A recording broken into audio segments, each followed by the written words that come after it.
ನನ್ನ ಹೆಸರು ಸ್ಪಂದನ. ನಾನು ನೋಡಲು ತುಂಬಾ ಸುಂದರವಾಗಿದ್ದೆ. ಮದುವೆಗೂ ಮುಂಚೆ ನನ್ನನ್ನು ನೋಡಲು ಪ್ರತಿದಿನ ಸಂಬಂಧಗಳು ಬರುತ್ತಿದ್ದವು. ನಾನು ನನ್ನ ತಂದೆ ತಾಯಿಗೆ ಒಬ್ಬಳೇ ಮಗಳಾಗಿದ್ದೆ. ನಾನು ಡಾಕ್ಟರ್ ಆಗಬೇಕು, ಅದರಲ್ಲಿ ಒಳ್ಳೆಯ ಕೀರ್ತಿ ಸಂಪಾದಿಸಬೇಕು ಎನ್ನುವ ಆಸೆ ನನ್ನ ತಂದೆಯದಾಗಿತ್ತು. ಆದರೆ ಪ್ರತಿದಿನ ಒಳ್ಳೆಯ ಸಂಬಂಧಗಳು ಬಂದು ಹೋಗುತ್ತಿವೆ. ನೀನು ಓದುವುದನ್ನು ಬಿಟ್ಟು ಮದುವೆಯಾಗು ಎಂದು ನನ್ನ ತಾಯಿ ಹೇಳುತ್ತಿದ್ದರು. ಆಗ ನಾನು ಅಮ್ಮನಿಗೆ, ಅಮ್ಮ, ನಾನು ಡಾಕ್ಟರ್ ಓದಬೇಕು, ಅದಾದ ಮೇಲೆ ಮದುವೆ ಎಂದು ಹೇಳಿದೆ. ಆಗ ಅಮ್ಮ ಕೋಪಗೊಂಡು, ನೀನು ಮೊದಲು ಮದುವೆಯಾಗು, ಆಮೇಲೆ ಡಾಕ್ಟರ್ ಮಾಡು ಎಂದು ಹೇಳಿದರು. ಆದರೆ ಅಪ್ಪ ಇದಕ್ಕೆ ಸುತಾರಾಮ್ ಒಪ್ಪಲಿಲ್ಲ. ಆಗ ಅಮ್ಮ ಒಬ್ಬ ಬಾಬರ ಬಳಿ ಹೋಗಿ, ನನ್ನ ಮಗಳು ಮದುವೆಗೆ ಒಪ್ಪುತ್ತಿಲ್ಲ, ಅವಳು ಡಾಕ್ಟರ್ ಮಾಡಬೇಕೆಂದು ಹಠ ಹಿಡಿದು ಕುಳಿತಿದ್ದಾಳೆ.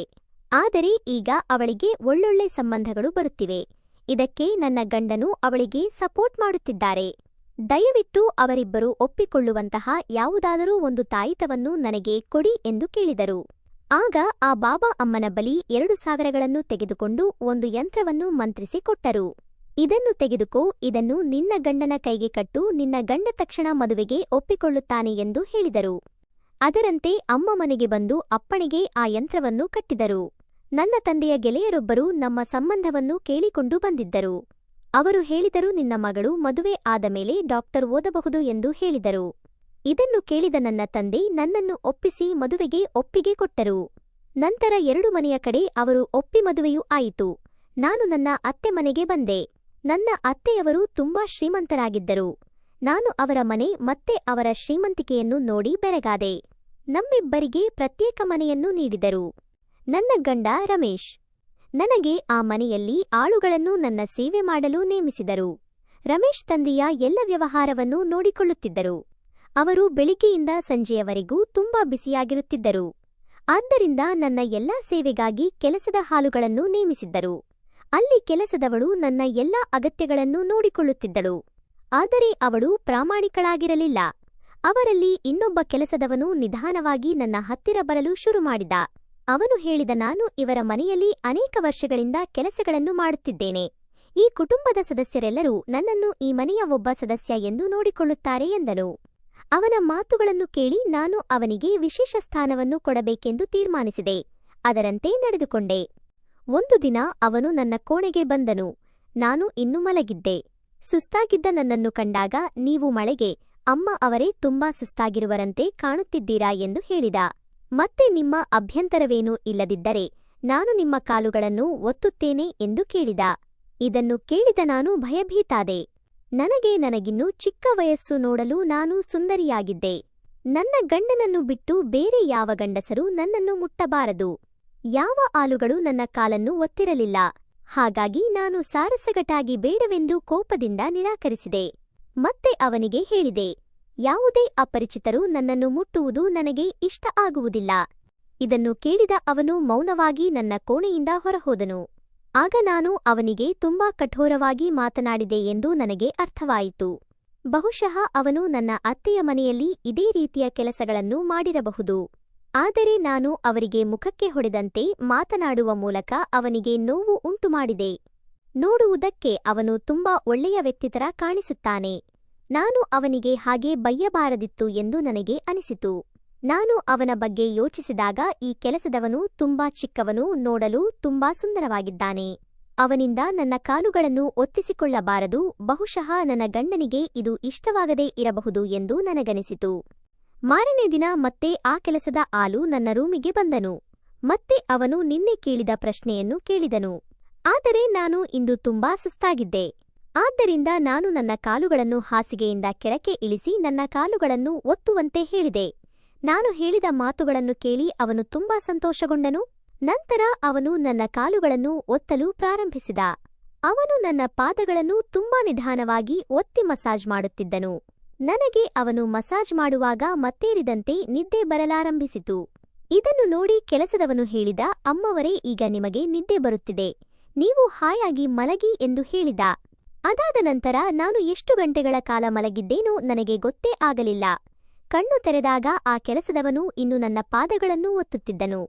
ಇದನ್ನು ನೋಡಿ ನನಗೆ ಅವನ ಮೇಲೆ ಅನುಕಂಪ ಉಂಟಾಯಿತು. ಪಾಪ, ಎಷ್ಟು ಹೊತ್ತಿನಿಂದ ನನ್ನ ಕಾಲುಗಳನ್ನು ಒತ್ತುತ್ತಿದ್ದಾನೆ ಎಂದು ನಾನು ನನ್ನ ಪರ್ಸ್ ತೆಗೆದುಕೊಂಡು ಅವನಿಗೆ ಸ್ವಲ್ಪ ದುಡ್ಡನ್ನು ಕೊಟ್ಟೆ. ಆಗ ಅವನು, ನೀವು ಈಗ ನನಗೆ ಕೊಡುತ್ತಿರುವ ಸಂಬಳವೇ ನನಗೆ ಸಾಕಷ್ಟಾಗಿದೆ. ಇನ್ನು ಹೆಚ್ಚು ಕೊಟ್ಟು ನನ್ನನ್ನು ಮುಜುಗರಕ್ಕೀಡು ಮಾಡಬೇಡಿ ಎಂದು ಹೇಳಿದ. ನನಗೆ ಈಗ ಈ ಹಣ ಬೇಕಾಗಿಲ್ಲ ಎಂದನು. ಆಗ ನಾನು, ಇಲ್ಲ, ಈ ದುಡ್ಡು ನಿನ್ನದೇ. ಏಕೆಂದರೆ ನೀನು ಇಷ್ಟು ಹೊತ್ತು ಕಷ್ಟಪಟ್ಟು ಕೆಲಸ ಮಾಡಿದ್ದೀಯಾ, ಅದಕ್ಕಾಗಿ ನೀನು ಇದನ್ನು ತೆಗೆದುಕೊಳ್ಳಲೇಬೇಕು ಎಂದು ಹೇಳಿದೆ. ಆಗ ಕೆಲಸದಾಳು ಅದನ್ನು ತೆಗೆದುಕೊಂಡು ರೂಮಿನಿಂದ ಹೊರಗೆ ಹೋದನು. ನನ್ನ ಗಂಡ ರಮೇಶ್ ಪ್ರತಿರಾತ್ರಿ ತಡವಾಗಿ ಬರುತ್ತಿದ್ದರು. ಆದರೆ ನನಗೆ ಇದ್ದಕ್ಕಿದ್ದಂತೆ ತುಂಬಾ ಆಯಾಸವಾಗುತ್ತಿತ್ತು, ನಿದ್ರೆ ಬರುತ್ತಿರಲಿಲ್ಲ. ಹಾಗಾಗಿ ಸಂಜೆ ಮತ್ತೆ ನಾನು ಇನ್ನೊಬ್ಬ ಕೆಲಸದಾಳಿಗೆ ಹೇಳಿ ನನಗೆ ಮಸಾಜ್ ಮಾಡುತ್ತಿದ್ದ ಕೆಲಸದಾಳನ್ನು ನನ್ನ ರೂಮಿಗೆ ಕರೆಸಿಕೊಂಡೆ. ನೀವು ಎಣ್ಣೆ ಹಾಕಿ ಮಾಡುವ ಮಸಾಜಿನಿಂದ ನನಗೆ ಚೆನ್ನಾಗಿ ನಿದ್ದೆ ಬರುತ್ತದೆ. ನೀವು ನನ್ನ ಗಂಡ ಮನೆಗೆ ಬರುವವರೆಗೂ ನನಗೆ ಎಣ್ಣೆ ಹಾಕಿ ಮಸಾಜ್ ಮಾಡಿ ಎಂದು ಹೇಳಿದೆ. ಇದನ್ನು ಕೇಳಿದ ಕೆಲಸದಾಳು ತುಂಬಾ ಖುಷಿಪಟ್ಟ. ಹಣದ ದುರಾಸೆ ಇರಲಿಲ್ಲ. ನನ್ನ ಮಾತನ್ನು ಕೇಳಿ ಸಂತೋಷಪಟ್ಟನೇನು ಮತ್ತು ಹೇಳಿದ, ನಾನು ನಿಮ್ಮ ವಿನಮ್ರ ಸೇವಕ. ನೀವು ಹೇಳಿದಂತೆ ನಾನು ಮಾಡುತ್ತೇನೆ. ನಾನು ನಿಮ್ಮ ಪಾದಗಳನ್ನು ಒತ್ತುತ್ತಲೇ ಇರುತ್ತೇನೆ. ಇದರಿಂದ ನಿಮ್ಮ ಧನಿಯು ದೂರವಾಗುತ್ತದೆ ಮತ್ತು ನೀವು ಆರಾಮವಾಗಿರುತ್ತೀರಿ ಎಂದು ಹೇಳಿದ. ಆಗ ನಾನು, ಹೌದು, ನಿಮ್ಮ ಕೈಯಲ್ಲಿ ಯಾವುದೋ ಜಾದು ಇದೆ, ಅದಕ್ಕೆ ನನ್ನ ದನಿವೆಲ್ಲ ದೂರವಾಗುತ್ತದೆ ಎಂದು ಹೇಳಿದೆ. ಒಂದು ದಿನ ಆ ಕೆಲಸದಾಳು ಹೇಳಿದ, ನಿಮ್ಮ ಅತ್ತೆ ಕೂಡ ಕೆಲವೊಮ್ಮೆ ನನ್ನ ಕೈಯಿಂದ ಮಸಾಜ್ ಮಾಡಿಸಿಕೊಳ್ಳುತ್ತಿದ್ದರು ಎಂದು. ಅದನ್ನು ಕೇಳಿ ನನಗೆ ಆಘಾತವಾಯಿತು. ನನ್ನ ಅತ್ತೆ ಈ ರೀತಿ ಇರಲು ಸಾಧ್ಯವಿಲ್ಲ. ಆದರೆ ಈ ಕೆಲಸದವನು ಸುಳ್ಳು ಹೇಳುವವನಂತೆ ಕಾಣುತ್ತಿರಲಿಲ್ಲ. ಅತ್ತೆಯ ಮನೆಗೆ ಬಂದು 1 ತಿಂಗಳಾಗಿದ್ದರಿಂದ ಕೆಲಸದವನನ್ನು ನಾನು ಪರೀಕ್ಷೆ ಮಾಡಿ ನೋಡಿದ್ದೆ. ಇವನು ಸುಳ್ಳು ಹೇಳುತ್ತಿರಲಿಲ್ಲ. ನಾನು ಮೊದಲು ಈ ಮನೆಗೆ ಬಂದಾಗ ಒಬ್ಬ ಕೆಲಸದವಳು ಇದ್ದಳು. ಆದರೆ ಅವಳು ಬರೀ ಸುಳ್ಳು ಮತ್ತು ಅಪ್ರಾಮಾಣಿಕಳಾಗಿದ್ದಳು. ಅವಳ ಬಳಿ ಏನಾದರೂ ಹೇಳಿದರೆ ಊರಿಗೆಲ್ಲ ಸಾರಿಕೊಂಡು ಬರುತ್ತಿದ್ದಳು. ಅದಕ್ಕಾಗಿ ಅವಳನ್ನು ನನ್ನ ಕೋಣೆಗೆ ಬರಲು ನಾನು ಬಿಡುತ್ತಿರಲಿಲ್ಲ. ಆದರೆ ಈ ಕೆಲಸದವನು ಈ ಮನೆಯ ಹಳೆ ಕೆಲಸದವನಾಗಿರುವುದರಿಂದ ನಾನು ಇವನನ್ನು ನಂಬಿದ್ದೇನೆ. ಇವನು ದಿನ ನನ್ನ ಕೋಣೆಗೆ ಬರುತ್ತಿರುತ್ತಾನೆ. ಆದರೆ ಅವನು ಕೆಲಸ ಮಾಡುವಾಗ ಅವನ ಕಣ್ಣುಗಳನ್ನು ಕೆಳಗೆ ಇಟ್ಟುಕೊಂಡು ನನ್ನ ಕೈಕಾಲು ಒತ್ತುತ್ತಿದ್ದನು. ಆದರೆ ಅವನ ಉದ್ದೇಶವು ಕೆಟ್ಟದಾಗಿರುತ್ತಿರಲಿಲ್ಲ. ಇದು ಪ್ರತಿ ರಾತ್ರಿ ನಡೆಯುತ್ತಿತ್ತು. ಒಂದು ದಿನ ನಾನು ನನ್ನ ಗಂಡನಿಗೆ ಹೇಳಿದೆ, ನಾವು ಮದುವೆಯಾದಾಗಿನಿಂದ ಎಲ್ಲಿಯೂ ಹೊರಗೆ ಹೋಗಿಲ್ಲ ಎಂದು. ಆಗ ನನ್ನ ಗಂಡ ಹೇಳಿದ, ನಾವಿಬ್ಬರೂ ಮದುವೆಯಾದಾಗಿನಿಂದ ನೀನು ಎಲ್ಲಾ ಸಮಯದಲ್ಲೂ ಮಲಗಿರುತ್ತೀಯಾ. ನಾನು ರಾತ್ರಿ ಮನೆಗೆ ಬಂದಾಗಲೂ ನೀನು ಗಾಢನಿದ್ರೆಯಲ್ಲಿ ಇರ್ತೀಯಾ. ಹಗಲಿನಲ್ಲಿ ನನಗೆ ಸಮಯವಿರುವುದಿಲ್ಲ. ರಾತ್ರಿ ನಾನು ಮನೆಗೆ ಬರುವುದಕ್ಕೂ ಮುಂಚೆಯೇ ನೀನು ಮಲಗಿರುತ್ತೀಯಾ ಎಂದು ಹೇಳಿದರು. ಆಗ ನಾನು ಮನಸ್ಸಿನಿಂದ ಯೋಚಿಸಲು ಪ್ರಾರಂಭಿಸಿದೆ. ಇದು ಆ ಕೆಲಸದವನ ಮಸಾಜಿನಿಂದ ನನಗೆ ನಿದ್ದೆ ಬೇಗ ಬರುತ್ತಿತ್ತು ಎಂದು ಯೋಚಿಸಿ, ಅವರು ನನ್ನ ಜೊತೆ ರಾತ್ರಿ ಸಮಯ ಕಳೆಯಬೇಕೆಂದು ಬಯಸುತ್ತಿದ್ದಾರೆ. ಆದರೆ ನಾನು ದಿನರಾತ್ರಿ ಅವರು ಬರುವ ಮುಂಚೆಯೇ ಗಾಢನಿದ್ರೆಯಲ್ಲಿ ಇರುತ್ತಿದ್ದೆ. ಇನ್ನು ಮುಂದೆ ನನ್ನ ಗಂಡನಿಗಾಗಿ ನಾನು ರಾತ್ರಿ ಇಡೀ ಎಚ್ಚರವಾಗಿರಬೇಕು. ಇಂದು ರಾತ್ರಿ ನಾನು ಮಸಾಜ್ ಮಾಡಿಸಿಕೊಳ್ಳಬಾರದು ಎಂದುಕೊಂಡು ತೀರ್ಮಾನಿಸಿದೆ. ಆಗ ಕೆಲಸದವನು ಮಸಾಜ್ ಮಾಡಲು ಕೇಳಲು ಬಂದ. ನಾನು ನಿದ್ರೆ ಮಾಡುವುದಿಲ್ಲ ಎಂದು ನಿರಾಕರಿಸಿದೆ ಮತ್ತು ನನ್ನ ಗಂಡ ಬರುವವರೆಗೂ ನಾನು ಇಂದು ಎಚ್ಚರವಾಗಿರುತ್ತೇನೆ ಎಂದು ಹೇಳಿ ಅವನನ್ನು ಕಳಿಸಿದೆ. ಇಂದು ಸಂಜೆಯಾಗುತ್ತಿದ್ದಂತೆ ನಾನು ಸ್ನಾನ ಮಾಡಿ ಸುಂದರವಾಗಿ ಅಲಂಕಾರ ಮಾಡಿಕೊಂಡು ನಮ್ಮ ಮದುವೆಯಲ್ಲಿ ಉಟ್ಟಿದ ಸೀರೆಯನ್ನು ಉಟ್ಟುಕೊಂಡು ಒಡವೆಗಳನ್ನು ಹಾಕಿಕೊಂಡು ರೆಡಿಯಾಗಿ ನಮ್ಮ ರೂಮನ್ನು ಹೂವುಗಳಿಂದ ಮೊದಲ ರಾತ್ರಿಯಂತೆ ರೆಡಿ ಮಾಡಿ ಮಧುಮಗಳಂತೆ ಹಾಸಿಗೆಯ ಮೇಲೆ ಗಂಡನಿಗೆ ಕಾಯುತ್ತಾ ಕುಳಿತಿದ್ದೆ. ಕೆಲಸದವನು ಮತ್ತೆ ನನ್ನ ಕೋಣೆಗೆ ಬಂದು ಅವನು ನನ್ನನ್ನು ಮಸಾಜ್ ಮಾಡಲು ಕೇಳಿದನು. ನನಗೆ ಕೋಪ ಬಂದು, ನಿನಗೆ ಆಗಲೇ ಹೇಳಲಿಲ್ಲವೇ ಇಂದು ನಾನು ನಿದ್ರೆ ಮಾಡುವುದಿಲ್ಲ ಎಂದು, ನೀನು ಹೊರಡು ಇಲ್ಲಿಂದ ಎಂದು ಹೇಳಿದೆ. ನನ್ನ ಮಾತು ಕೇಳಿ ಕೊಂಚ ಬೇಸರಗೊಂಡು ಕೆಲಸದವನು ವಾಪಸ್ ಹೋದ. ಇತ್ತ ನನ್ನ ಗಂಡ ರಾತ್ರಿ 11 ಆದರೂ ಬರಲಿಲ್ಲ.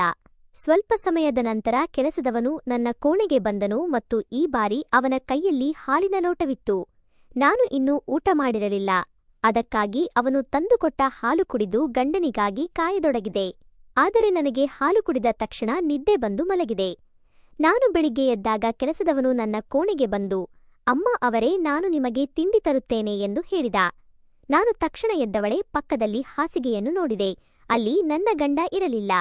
ಇದನ್ನು ನೋಡಿದ ಕೆಲಸದವನು, ಯಜಮಾನರಿಗೆ ಮುಖ್ಯವಾದ ಕೆಲಸವಿದೆ ಎಂದು ಹೇಳಿ ತಿಂಡಿ ತಿಂದು ಹೊರಟು ಹೋದರು ಎಂದನು. ಇದನ್ನು ಕೇಳಿದ ನಂತರ ನನ್ನ ಮನಸ್ಸು ಒಡೆದಂತ ಆಯಿತು. ನಾನು ಇಡೀ ರಾತ್ರಿ ಅವರಿಗಾಗಿ ಕಾಯುತ್ತಿದ್ದೆ. ಆದರೆ ಯಾವಾಗ ಮಲಗಿದೇನೋ ಗೊತ್ತೇ ಆಗಲಿಲ್ಲ. ಅವರಾಗಲೇ ಬೆಳಿಗ್ಗೆ ಬೇಗನೆ ಎದ್ದು ತಿಂಡಿ ತಿಂದು ಆಫೀಸ್ಗೆ ಹೊರಟು ಹೋಗಿದ್ದರು. ನಾನು ಕೆಲಸದವನಿಗೆ ಚಹಾ ತರಲು ಹೇಳಿದೆ. ಅವನು ಚಹಾ ತರಲು ಹೋದ ನಂತರ ನಾನು ನನ್ನ ದೇಹವನ್ನು ನೋಡಿದೆ ಮತ್ತು ಆಘಾತಕ್ಕೊಳಗಾದೆ. ಏಕೆಂದರೆ ರಾತ್ರಿ ಮಲಗುವಾಗ ನಾನು ವಧುವಿನ ಬಟ್ಟೆ ಒಡವೆಗಳನ್ನು ಧರಿಸಿದ್ದೆ.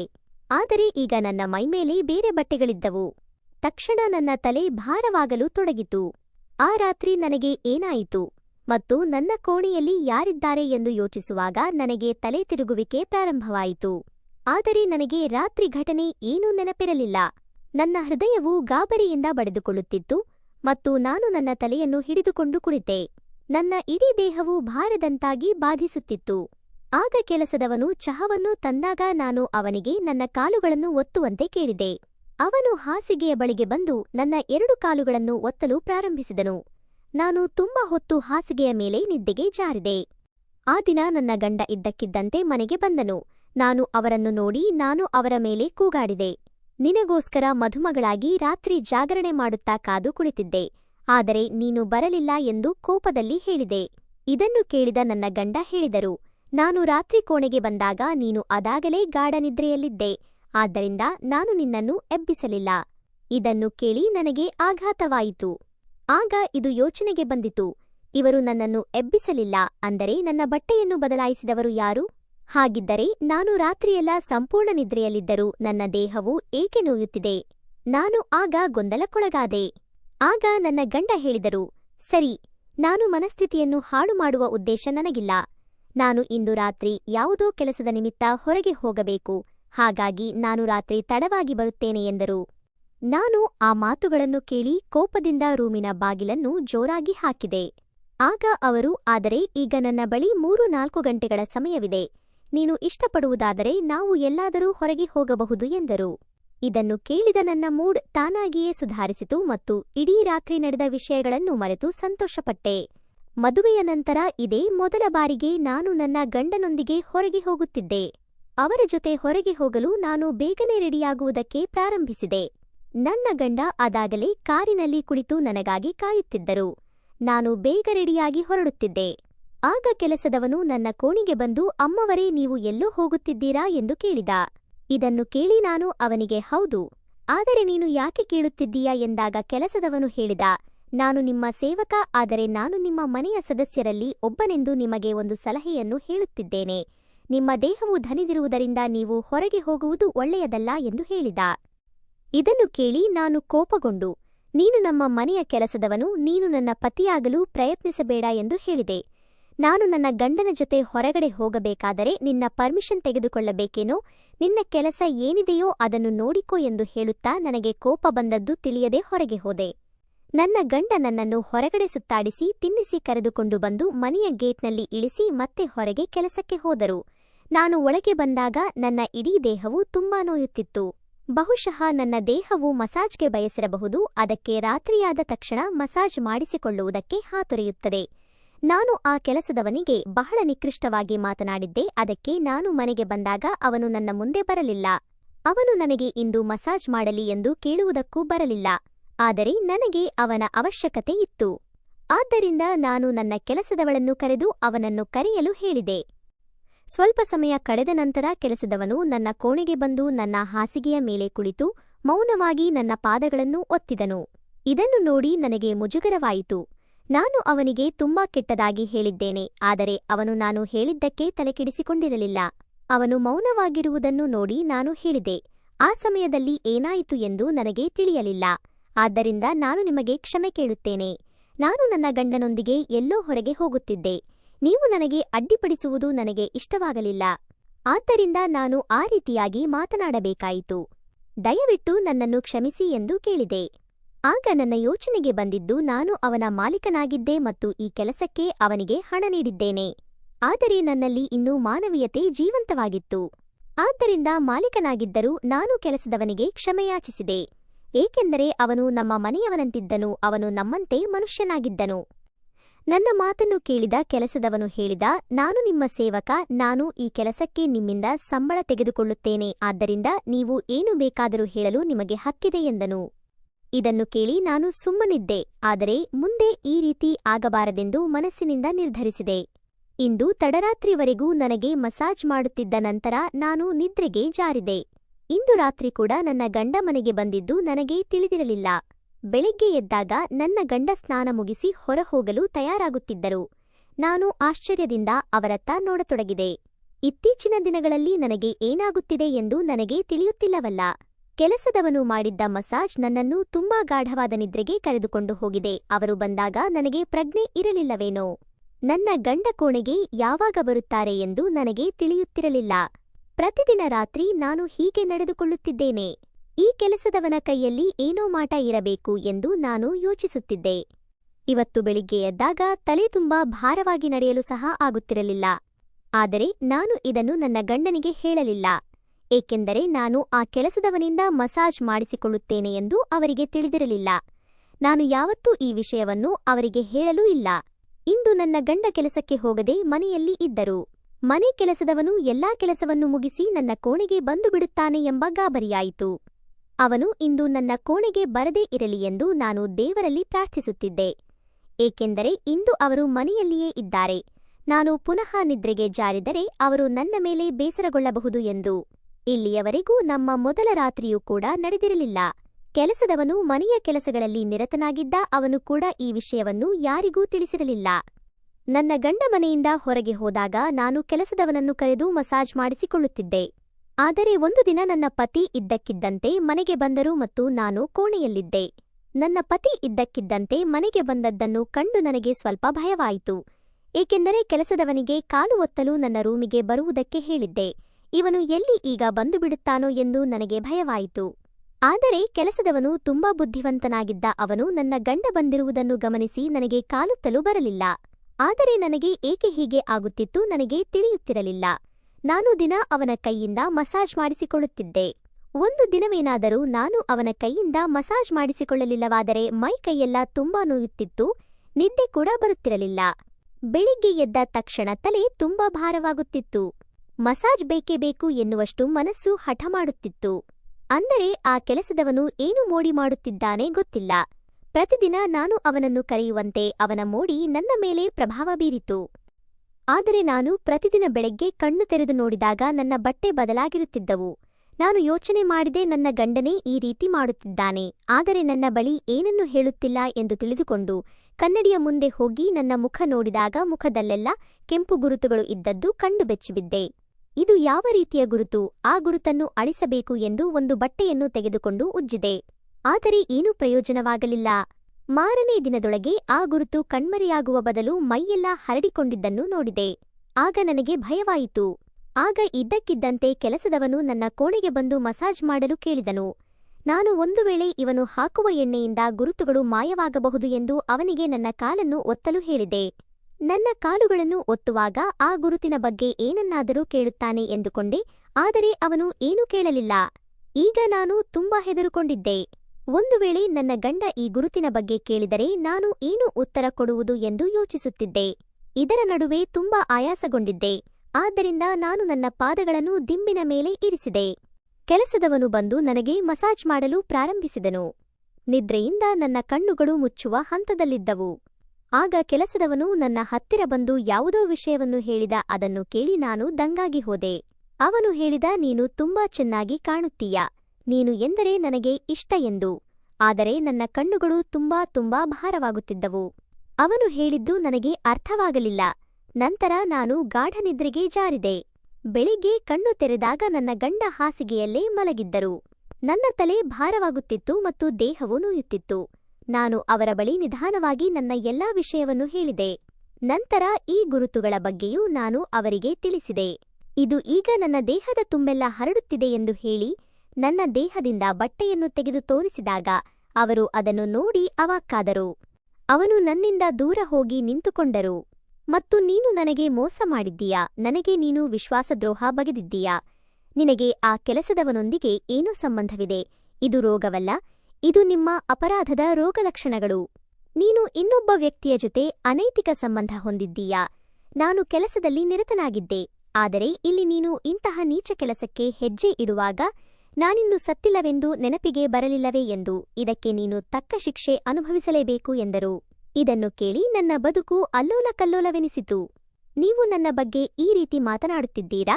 ನಾನು ಎಂದಿಗೂ ಇಂಥ ನೀಚ ಕೆಲಸಕ್ಕೆ ಇಳಿದಿಲ್ಲ. ನಾನು ಈಗಲೂ ಪವಿತ್ರವಾಗಿದ್ದೇನೆ ಎಂದೆ. ಸಾಕು, ನನಗೆ ಆ ಕೆಲಸದವನ ವಿಷಯ ಹೇಳಿದಾಗಲೇ ಎಲ್ಲ ತಿಳಿಯಿತು. ಇಲ್ಲ, ನಾನು ನಿರಪರಾಧಿ ಎಂದಾಗ ಅವರು ನಗಲು ಪ್ರಾರಂಭಿಸಿದರು. ಈ ಗುರುತುಗಳು ನೀನು ಅಪರಾಧಿ ಎಂದು ತೋರಿಸುತ್ತವೆ. ನನಗೆ ಹೆಚ್ಚಿನ ಸಾಕ್ಷಿಗಳು ಬೇಕಿಲ್ಲ. ನೀನು ನನ್ನ ಮನೆಯಿಂದ ಹೊರಟು ಹೋಗು. ನಾನು ನಿಮ್ಮ ತವರು ಮನೆಗೆ ವಿಚ್ಛೇದನ ಪತ್ರಗಳನ್ನು ಕಲಿಸುತ್ತೇನೆ ಎಂದು ಅವರು ನನ್ನನ್ನು ಹೊರಹಾಕಿದರು. ನಾನು ಅಳುತ್ತಾ ನನ್ನ ತವರು ಮನೆಗೆ ಬಂದೆ. ನಾನು ಅಪರಾಧಿ ಅಲ್ಲ ಎಂದು ನನ್ನ ತಂದೆ ತಾಯಿಗೆ ಮನವರಿಕೆ ಮಾಡಿದೆ. ಆಗ ನನ್ನ ತಂದೆ ತಾಯಿ ಅಳಿಯಂದಿರ ಹತ್ತಿರ ನಾವು ಮಾತನಾಡಿ ಅವರಿಗೆ ಮನವರಿಕೆ ಮಾಡಿಸುತ್ತೇವೆ ಎಂದು ನನ್ನ ಗಂಡನ ಮನೆಗೆ ಹೊರಡುತ್ತಿದ್ದರು. ಅವರು ಹೋಗುತ್ತಿರುವ ಸಮಯಕ್ಕೆ ಸರಿಯಾಗಿ ಪೋಸ್ಟ್ನಲ್ಲಿ ಒಂದು ಲೆಟರ್ ಬಂತು. ಅದನ್ನು ತೆಗೆದು ನೋಡಿದಾಗ ವಿಚ್ಛೇದನದ ಪತ್ರಗಳು ಬಂದಿದ್ದವು ಮತ್ತು ನನಗೆ ಅದನ್ನು ನೋಡಿ ಆಕಾಶವೇ ಕಳಚಿ ಬಿದ್ದಂತ ಆಯಿತು. ಅಯ್ಯೋ ದೇವರೇ, ನನ್ನ ನಗುತ್ತಿರುವ ಪ್ರಪಂಚವು ನಾಶವಾಯಿತು, ಇದಕ್ಕೆ ಯಾರನ್ನು ಹೊಣೆ ಮಾಡಲಿ? ದಿನಪೂರ್ತಿ ಅಳುತ್ತಾ ಹಾಸಿಗೆ ಹಿಡಿದು ಕುಳಿತಿದ್ದೆ. ನಾನು ಈ ಅಪವಾದವನ್ನು ಹೊತ್ತು ಬದುಕಬಾರದು ಎಂದು ನಿರ್ಧಾರ ಮಾಡಿದ್ದೆ. ಒಂದು ದಿನ ನನ್ನ ತಾಯಿ ನನ್ನ ಕೋಣೆಗೆ ಬಂದು ನಿನ್ನನ್ನು ಭೇಟಿಯಾಗಲು ಯಾರೋ ಬಂದಿದ್ದಾರೆ ಎಂದು ಹೇಳಿದರು. ಬಹುಶಃ ನನ್ನ ಪತಿ ಬಂದಿರಬಹುದೆಂದು ನಾನು ಓಡಿಹೋದೆ. ನಾನು ನಿರಪರಾಧಿ ಎಂದು ಅವರಿಗೆ ಅರ್ಥವಾಗಿರಬೇಕು ಅಂತ ಖುಷಿಯಲ್ಲಿ ಬಂದು ನೋಡಿದಾಗ ನನ್ನ ಗಂಡ ಅಲ್ಲಿ ಇರಲಿಲ್ಲ. ಆದರೆ ಅವರ ಮನೆಯಲ್ಲಿ ಕೆಲಸ ಮಾಡುವ, ಅಂದರೆ ನನಗೆ ಮಸಾಜ್ ಮಾಡುತ್ತಿದ್ದ ಕೆಲಸದವನು ಬಂದಿದ್ದ. ಅವನು ಬಂದಿದ್ದಕ್ಕೆ ಕಾರಣ ಕೇಳಿದಾಗ ಅವನು ಹೇಳಿದ, ನಿನ್ನ ಆ ಗುರುತುಗಳ ಬಗ್ಗೆ ನನಗೆ ಗೊತ್ತು ಎಂದ. ಇದನ್ನು ಕೇಳಿ ನನಗೆ ಗಾಬರಿಯಾಯಿತು ಮತ್ತು ಈ ಗುರುತುಗಳು ಏಕೆ ಬಂದಿವೆ, ನಿನಗೆ ಹೇಗೆ ಗೊತ್ತು ಎಂದು ಅವನ ಕುತ್ತಿಗೆ ಪಟ್ಟಿಯನ್ನು ಹಿಡಿದು ಎಳೆದಾಡುತ್ತಾ ಕೇಳಿದೆ. ನನಗೆ ಈಗ ಅರ್ಥವಾಗಿದೆ, ನನ್ನ ಪತಿ ನನ್ನ ವಿರುದ್ಧ ಏಕೆ ಇಂತಹ ಕೊಳಕು ಆರೋಪಗಳನ್ನು ಮಾಡಿದ್ದಾರೆ ಎಂದಾಗ ಅವನು ದಯವಿಟ್ಟು ನನ್ನನ್ನು ಕ್ಷಮಿಸಿ ಎಂದನು. ನಾನು ಅವನ ಕೆನ್ನೆಗೆ ಹೊಡೆಯುತ್ತಾ ಇದು ನನ್ನ ದೇಹಕ್ಕೆ ಹೇಗೆ ಬಂದಿತು ಎಂದು ಜೋರಾಗಿ ಕಿರುಚುತ್ತಾ ಕೇಳಿದೆ. ಆಗ ಅವನು ನನ್ನ 2 ಕೈಗಳನ್ನು ಹಿಡಿದು ಹೇಳಿದನು, ನನ್ನ ಹೆಸರು ವಿಕ್ರಮ್ ಮತ್ತು ನಾನು ಕನಕ ವಿಶ್ವವಿದ್ಯಾಲಯದಲ್ಲಿ ನಿಮ್ಮೊಂದಿಗೆ ಓದುತ್ತಿದ್ದೆ. ಆದರೆ ನಾನು ನಿನ್ನನ್ನು ಪ್ರೀತಿಸುತ್ತಿದ್ದೆ ಎಂದು ಹೇಳಿದ. ನಾನು ಡಾಕ್ಟರ್ ಆಗಬೇಕು ಅಂತ ಅಂದುಕೊಂಡಿದ್ದೆ. ನಾವಿಬ್ಬರು ಡಾಕ್ಟರ್ ಆದಾಗ ನಿಮ್ಮ ಅಪ್ಪನಿಗೆ ನಮ್ಮಿಬ್ಬರನ್ನು ಮದುವೆ ಮಾಡಿಕೊಡಿ ಎಂದು ಕೇಳಿದ್ದೆ. ಆದರೆ ಒಂದು ದಿನ ನನ್ನ ಗೆಳೆಯನ ಮಾತಿನಿಂದ ನನಗೆ ಗೊತ್ತಾಯಿತು, ನಿನ್ನ ಅಮ್ಮ ನಿನ್ನನ್ನು ಬೇಗ ಮದುವೆ ಮಾಡ್ತೀನಿ ಅಂತ ಹಠ ಹಿಡಿದಿದ್ದಾರೆ ಅಂತ ಗೊತ್ತಾಯಿತು. ನಾನು ನನ್ನ ತಂದೆ ತಾಯಿಯನ್ನು ನಿಮ್ಮ ಮನೆಗೆ ಹೆಣ್ಣು ಕೇಳುವುದಕ್ಕೆ ಕಳಿಸಿದೆ. ಆಗ ನಿಮ್ಮ ತಂದೆ ಅದನ್ನು ನಿರಾಕರಿಸಿ ಮಗಳು ವೈದ್ಯಳಾದ ನಂತರವೇ ಅವಳ ಮದುವೆ ಮಾಡುವುದಾಗಿ ಹೇಳಿದರು. ಹಾಗಾಗಿ ನಾನು ತಾಳ್ಮೆಯಿಂದ ಕಾಯುತ್ತಿದ್ದೆ ಮತ್ತು ನನ್ನ ಓದಿನ ಕಡೆ ಆಸಕ್ತಿ ತೋರಿದೆ. ಒಮ್ಮೆ ನಾನು ನನ್ನ ಸೋದರತ್ತೆಯ ಮಗಳ ಮದುವೆಗೆಂದು 1 ವಾರ ಊರಿಗೆ ಹೋಗಬೇಕಿತ್ತು. ನಾನು ಆ ಮದುವೆ ಮುಗಿಸಿ ವಾಪಸ್ ಮನೆಗೆ ಬಂದಾಗ ನನ್ನ ಸ್ನೇಹಿತ ಎಲ್ಲವನ್ನೂ ಹೇಳಿದ. ನಾನು ಮದುವೆ ಮುಗಿಸಿಕೊಂಡು ಬರುವುದರೊಳಗೆ ನಿನ್ನ ಪ್ರೀತಿಯು ಬೇರೊಬ್ಬರ ವಧುವಾಗಿ ಹಸೆಮಣೆ ಏರಿದ್ದಾಯಿತು ಎಂದು. ನಾನು ನನ್ನ ಪ್ರೀತಿಯನ್ನು ಕಳೆದುಕೊಳ್ಳಬಾರದು ಎಂಬ ದೃಢ ವಿಶ್ವಾಸದಿಂದ ನಾನು ನೀನು ಮದುವೆಯಾದ ಮನೆಗೆ ಕೆಲಸದವನಂತೆ ಸೇರಿಕೊಂಡೆ. ನಾನು ಯಾವಾಗಲೂ ನಿನ್ನ ಹತ್ತಿರ ಇರಲು ಬಯಸಿದ್ದೆ. ಆಗಿನಿಂದ ನಾನು ಮಸಾಜ್ ನೆಪದಲ್ಲಿ ನಿಮ್ಮ ಕೋಣೆಗೆ ಬರುತ್ತಿದ್ದೆ ಮತ್ತು ರಾತ್ರಿಯಲ್ಲಿ ನಾನು ನಿನಗೆ ಕೊಡುತ್ತಿದ್ದ ಹಾಲಿನಲ್ಲಿ ಮತ್ತೇರಿಸುವ ಮತ್ತು ನಿದ್ದೆಗೆ ಜಾರುವ ಹಾಗೂ ದೇಹವನ್ನು ದಂಡಿಸುವಂತಹ ಪುಡಿಯನ್ನು ಮಿಶ್ರಣ ಮಾಡುತ್ತಿದ್ದೆ. ಆದ್ದರಿಂದ ನೀವು ಗಾಢ ನಿದ್ದೆ ಮಾಡುತ್ತಿದ್ರಿ ಮತ್ತು ನಿಮ್ಮ ಗಂಡನ ಜೊತೆ ದಾಂಪತ್ಯ ಜೀವನ ಮುಂದುವರೆಸಲು ಸಾಧ್ಯವಾಗಬಾರದು. ನೀವು ನನ್ನವರಾಗಿದ್ದರಿಂದ ನಿಮ್ಮ ಪತಿ ನಿಮ್ಮ ಹತ್ತಿರ ಬರಲು ಸಾಧ್ಯವಾಗಲಿಲ್ಲ. ನಿನ್ನನ್ನು ಬೇರೆಯವರ ಹೆಂಡತಿಯಾಗಿ ನನಗೆ ನೋಡಲಾಗಲಿಲ್ಲ. ಅದಕ್ಕೆ ನಾನು ಹೀಗೆ ಮಾಡಿದೆ ಎಂದನು. ಇದನ್ನು ಕೇಳಿ ನಾನು ದಂಗಾಗಿ ಹೋದೆ. ನಂತರ ಅವನಿಗೆ ಕೇಳಿದೆ, ನೀನು ಎಂದಾದರೂ ನನ್ನೊಂದಿಗೆ ಏನಾದರೂ ಕೆಟ್ಟದಾಗಿ ಮಾಡಿದ್ದೀರಾ ಎಂದು. ಅದಕ್ಕೆ ನನ್ನ ಗಂಡ ನನ್ನನ್ನು ಹೀಗೆ ಮಾಡಿದರೆ ಎಂದು ಕೇಳಿದೆ. ಆಗ ಅವನು ನನ್ನ ತಲೆಯ ಮೇಲೆ ಕೈ ಇಟ್ಟು, ನಾನು ನಿನ್ನನ್ನು ಪ್ರೀತಿಸುತ್ತೇನೆ ಎಂದನು. ನಿನ್ನ ದೇಹವನ್ನಲ್ಲ, ನನಗೆ ನಿನ್ನ ಅನುಮತಿ ಇಲ್ಲದೆ ನಿನ್ನೊಂದಿಗೆ ಏನನ್ನು ಮಾಡಲು ನನಗೆ ಇಷ್ಟವಿಲ್ಲ. ಒಂದು ವೇಳೆ ನಾನು ಹಾಗೆ ಮಾಡಬೇಕೆಂದುಕೊಂಡಿದ್ದರೆ ಪ್ರತಿ ರಾತ್ರಿ ನೀವು ನಿದ್ದೆ ಹೊತ್ತಿನಲ್ಲಿ ಮೈ ಮರೆತು ಮಲಗುತ್ತಿದ್ದೀರಿ. ಆಗಲೇ ನಾನು ನಿನ್ನ ಬಳಿ ಸುಖವನ್ನು ಪಡೆದು ಮನೆಯಿಂದ ಹೊರಟು ಹೋಗಬಹುದಿತ್ತು.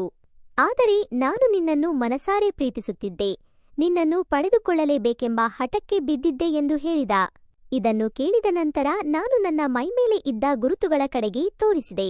ಇದನ್ನು ನೋಡಿದವನು ನಗುತ್ತಾ ಹೇಳಿದ, ನಾನು ವೈದ್ಯ, ಇದು ಕೇವಲ ಸೋಂಕು, ಆಹಾರದಲ್ಲಿ ವ್ಯತ್ಯಾಸವಾದಾಗ ಈ ರೀತಿ ಕಾಣಿಸಿಕೊಳ್ಳುತ್ತದೆ. ಹಾಗೆ ಮಾಡಿದ್ದು ಕೂಡ ನಾನು, ಯಾಕಂದರೆ ಎಷ್ಟು ದಿನ ಅಂತ ನಾನು ಹೀಗೆ ನಿನ್ನ ಬಳಿ ನಡೆದುಕೊಳ್ಳಲಿ, ನಿನ್ನ ಗಂಡನಿಗೆ ನಮ್ಮಿಬ್ಬರ ಮೇಲೆ ಅನುಮಾನ ಬರಲಿ ಅಂತ ಹೀಗೆ ಮಾಡಿದೆ ಎಂದು ಹೇಳುತ್ತಾ ಅವನು ನನ್ನಲ್ಲಿ ಕ್ಷಮೆ ಕೇಳಿದನು. ಮತ್ತು ನಾನು ಅವನನ್ನು 1 ವರ್ಷ ಪೂರ್ತಿ ಶಿಕ್ಷಿಸಿ ನನ್ನ ಗಂಡನಿಗೆ ಈ ವಿಷಯ ತಿಳಿಸಿದೆ. ನಂತರ ಅವರು ವಿಕ್ರಮ್ ಪ್ರೀತಿಯನ್ನು ಅರಿತುಕೊಂಡು ನನ್ನನ್ನು ವಿಕ್ರಮ್ ಜೊತೆಗೆ ಮದುವೆ ಮಾಡಿಸಿದರು. ನಂತರ ನಾನು ವಿಕ್ರಮ್ನನ್ನು ಕ್ಷಮಿಸಿದೆ. ಈಗ ನಾನು ವಿಕ್ರಮ್ ಜೊತೆ ಚೆನ್ನಾಗಿದ್ದೇನೆ. ಮತ್ತೆ ನಾನು ವಿಕ್ರಮ್ ಒಂದೇ ಆಸ್ಪತ್ರೆಯಲ್ಲಿ 2 ವೈದ್ಯರಾಗಿ ಕೆಲಸ ನಿರ್ವಹಿಸುತ್ತಿದ್ದೇವೆ.